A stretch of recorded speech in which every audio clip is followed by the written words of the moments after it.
But I know you and I have talked in the past. It's just basic casual, just doing a little feature. I mean, talking about Cuda and kind of the transition that you made and maybe the team made, that what you've seen. Um, Totally. from SAP to TechCU, what it's done, and some other things, some personal stuff as well. Trying to get to know you, introduce some fans to Nick Nollenberger, right?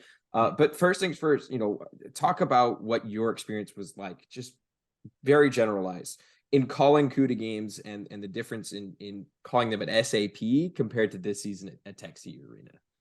Well, it was it was quite the change, and a really exciting change for the organization, because for my first 6 years with the team, we played at SAP Center, which was a privilege for myself and I think for the players as well. And to be able to be in an NHL building and be immersed in kind of what goes into the day-to-day of an NHL team is pretty cool, especially when you're not in the NHL. But it got to a point where you're playing a game on a Saturday night, and there's a handful of fans basically, and a couple hundred fans. It felt like maybe there was 1,000, but it felt like there was only a couple hundred, and that's what happens when you're in a building that's over 17,000. Now we're in our own building, which holds just over 4,200 roughly. Yeah. So it's a completely different atmosphere. You have 1,000 on a Saturday night at TechCU Arena, and there's a palpable atmosphere. You can feel it. At SAP Center, it just wasn't the case, and for the players this season, you could tell they were excited about it. They were excited to play in front of their home fans. They were excited to play during homestands and be able to build some momentum behind the fans. And it was something that I thought really played a big role. Now you look at the win-loss record at home, maybe that isn't the full story, but guys enjoyed playing at home. There's a lot of pride that went into playing at home. There's a lot of pride about some of the bigger nights, some of our Saturdays and Friday night games, some of our promotional nights. And for me personally, it was a completely different experience, because I went from calling games all the way up in the rafters at SAP Center to calling games above the stands, and I guess in the rafters at TechCU, but it's a completely different animal. I can essentially read the names off the back of the jerseys. And it's just a much more, I would say, enjoyable experience when you're able to be that close. It was totally different for me. I could hear things that would occur on the ice from time to time. So it was a lot of fun. I know you went up to the broadcast booth Yes. a handful of times, so you know that vantage point. Mm-hmm. It was a lot of fun. The Sharks, they used to be right above, kind of at the bottom of the second level, and that is one of the best views in hockey. Then they moved them up to the top, and that's where I was.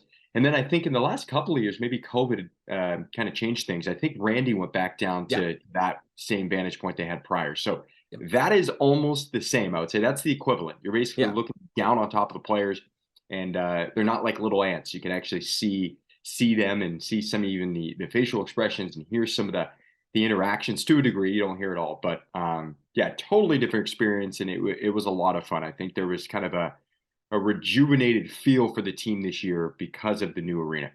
Yeah, and you talk about the height difference in reading the names off the back. I had the pleasure of calling a 16U or an 18U. I think it was 16U, one of the USA AAA national championships at TechCU at that broadcast position. And when you say like you can read the names off the back, you're not joking, because it is so easy. And as a broadcaster, I went up there, I helped you out with the rookie face off a while back.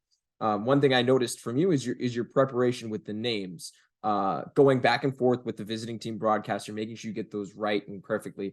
How did your preparation change given some of the differences maybe in terms of where you could prepare, whether it was at TechCU, home office, at the arena, in sort of an office, behind the scenes? How did your preparation change from calling a game from SAP to TechCU, especially with a little bit more closer access to some of the players and things like that?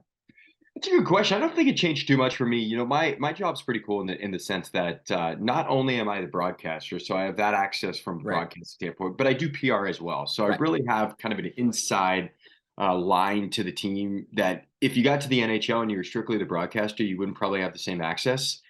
Just talking to Dan Ruzanowski and Randy Hahn over the years, they're a little bit on the perimeter given the fact that they're bunched into the media grouping, if you With will. me. Yes, exactly. So you guys are, you're limited to a degree on who you can talk to, when you can talk to them. For me, I have access to these guys. I travel with the team full time. I'm the liaison between media and them if, interviews need to be conducted. At the same time, I'm doing interviews as well. So I can basically walk up to a player and like, hey, can I grab you? It's about as simple as that. So from a prep standpoint, things didn't change for me. I've been doing it now at the American League level for 7 years, and every year you kind of pick up different nuances. that work for you and that you like, in talking to different broadcasters, what they do to prep and things that work for them and maybe won't work for you or works for one guy and doesn't work for another.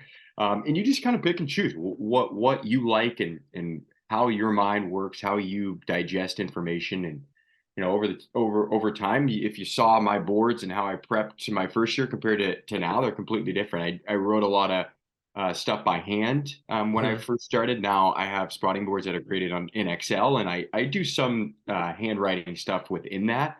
But it's a lot more plug and play type of thing. Right.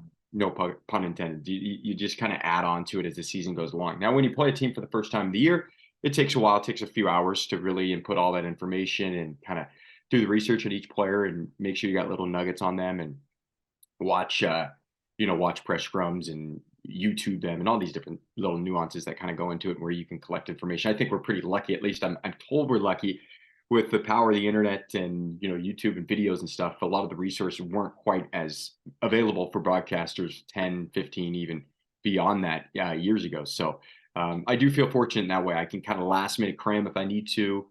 There's a lot of different angles you can take, different ways you can accumulate information. So I would say things didn't change a ton for me, but it's certainly, I would say, a more enjoyable experience. And Yeah.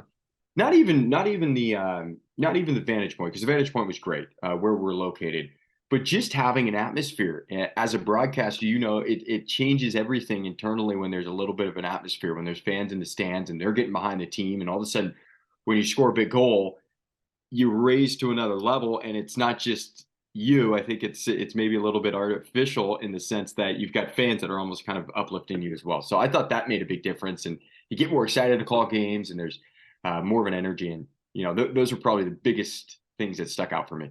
Yeah, for sure. I totally understand that, right? With the energy, you hear some of the playoff calls, they're just so electric. And when you get that atmosphere, a couple hundred people in a big giant dome arena compared to, like you said, now about 1,000 on a, 1,000, 2,000, whatever the case may be, in a little bit more enclosed environment. It seems more comfortable. One thing in talking with Liz Child, runs social media, right? She was telling me a lot of times how a lot of the players, when I would go up in the press box and cover games for San Jose Hockey now, how the players loved having their own facilities. Is that something you notice in terms of like a team morale thing? Is like, I've talked to, I know Aaron Dell a little bit outside of the rink. I met him I won a contest at COVID to play NHL with him, and then we've stayed connected. And then we have a mutual friend that I worked with at Sharks Ice at Fremont. So we've stayed connected. One thing he told me is he loved having his own facilities, not having to go into SAP. Like, he could keep his stuff in one spot. Is that something you noticed throughout the team in terms of a comfort level? Definitely. Yeah, definitely. That's a great point, because when we were at SAP Center, we had a temporary locker room. It was not available to us unless it was basically a game day, which was a huge strain on the equipment staff, as you can imagine, shuttling gear back and forth and dealing with all the logistical things of not having your own building. We'd have games where we'd have double headers and there'd be three different teams in one hallway. There would be the two American League teams and the NHL team, the opposing NHL team. So yeah, we've got our own identity all of a sudden. We're able to kind of get out of the shadow of the Sharks. We have our own facility. We had our own locker room at Sharks Ice prior. It Right. was a really good setup. We had our own sheet of ice essentially that we could use every day for practice. Now we basically practice full time out of the arena, but we have our own locker room. There is really a distinct difference between the Sharks and the Barracuda. A hallway is essentially what separates the two teams.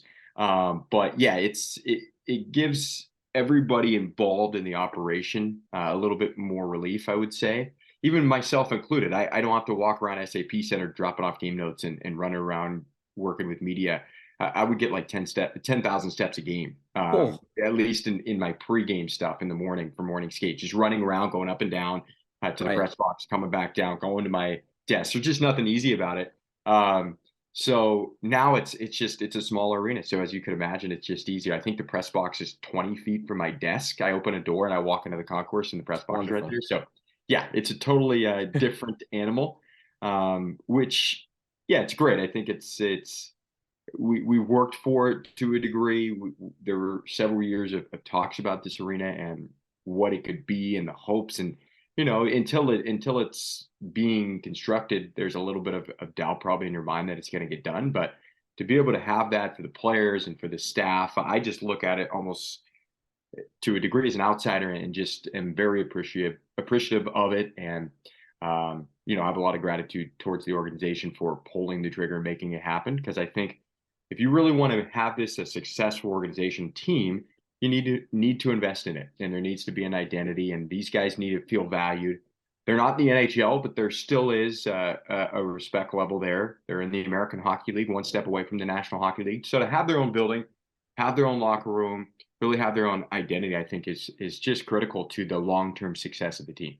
Yeah, one thing I noticed this year is I feel like there's not necessarily an added professionalism, but it almost a little bit more seriousness was taken within the team at all operations, whether it's from broadcast to media outlets, right? You talked about you are the PR, right? Broadcast PR. You have access at all times, things, right? So I feel like when we could also see it a little bit with roster construction too. There's a clear identity that this team was trying to build, both the AHL Barracuda and the Sharks, and that was work ethic, work hard, and I feel like that was something that could have been displayed in on top of that. You look at almost you look at guys like William Eklund, Thomas Bordeleau, and some of the situations they got tossed into, right? The interviews post game, the photos, all the pregame work, all having their own. It almost kind of was able to give them a glimpse of what it's going to be like if and when you do eventually get called up. And for somebody who works as that first step, is that something that you noticed a difference of, like from like it was like you said, it was a lot of running around. It's very spread out. You were able to kind of pull guys wherever you need to and kind of really kind of show them the ropes. And obviously with the veteran leadership, is that something that was the case, like that they were able to really kind of put their image of this is what it's going to be like when you get there, just really close quarters? Yeah, I mean, you can go to the team level, and then I'll go to just within the office and our Yeah. staff. Yeah, for sure. You look at the team last year, and it was pretty obvious they made a concerted effort to add veteran players. We were the youngest team in the league for the last 5 or so years. I think basically beyond my first year, we were the youngest team by a long shot Yeah. in the American Hockey League. So that's great, right? You want young guys to play. You want to throw them into all situations. That being said, in my mind, and certainly, this is just from my vantage point, is how many guys are going to make the National Hockey League on an American League team? If you've got 5 or 6 guys that end up reaching the NHL, that is an absolute home run. Yeah. So if you've got nothing but prospects and you've got maybe 1 or 2 veterans, you're giving guys a lot of opportunity, but who are they looking at to maybe follow? Right. Who's carrying the torch? Who's the voice in the room? Now, COVID played a role into that because John McCarthy had to retire abruptly, having a stroke. There was your captain. He was really kind of the glue. And the glue between the NHL and the American League team wasn't a guy that was really looking at that point in his career to go up to the NHL, understood his role. He retires. Jacob Magda came in, was great, but it was that weird COVID season. Then he's up in the NHL the next year, and you don't really have a captain for a year or so. So last year we saw a lot of veteran players come in, and I thought it was huge for the young guys. And I thought it helped with the camaraderie of the team too, because you had a lot of young guys, but they looked up to the older guys, appreciated the older guys.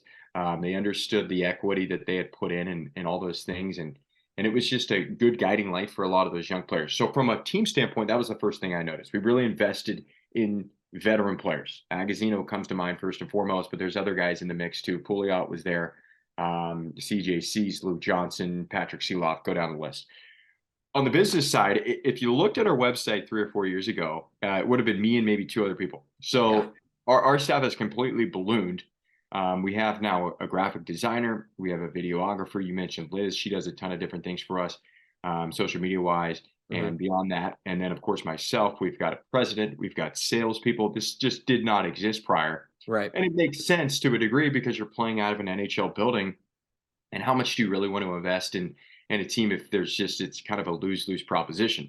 Now you've got your own building, you've got your own identity, and now you've got an opportunity you've got a product to sell, but you've got an opportunity to do it. So to have success, you've got to fill out a staff. You look around the American Hockey League, some of the most successful teams, there's the Blue Buds like Hershey and Rochester. Those guys come to mind because they're still playing.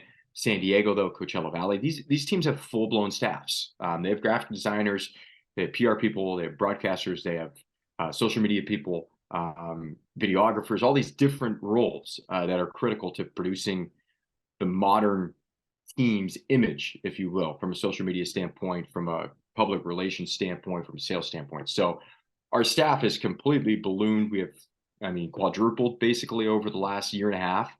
So that's been awesome. For me, that's it's been the dream, really, because as I've looked around and I've continued in my career, we made do. We did the best we could. I thought, for what we had, we did great. But you look at these other teams, you're envious because you're like, man, we need additional We need support. that. We want to get to that level, right? We want to have the respect of the entire league as one of the best teams run from a hockey standpoint, and also from business side. So I feel like we're on a level playing field now more so than we've ever been. And it's been fun. It's been fun to see more faces come into the fold, see people kind of take on the identity of the team, really have a passion for it. Again, I felt like at times I was on an island, especially during COVID, because our staff got even thinned out more. But yeah, it's been a lot of fun to just see how things have evolved over the last, year and a half.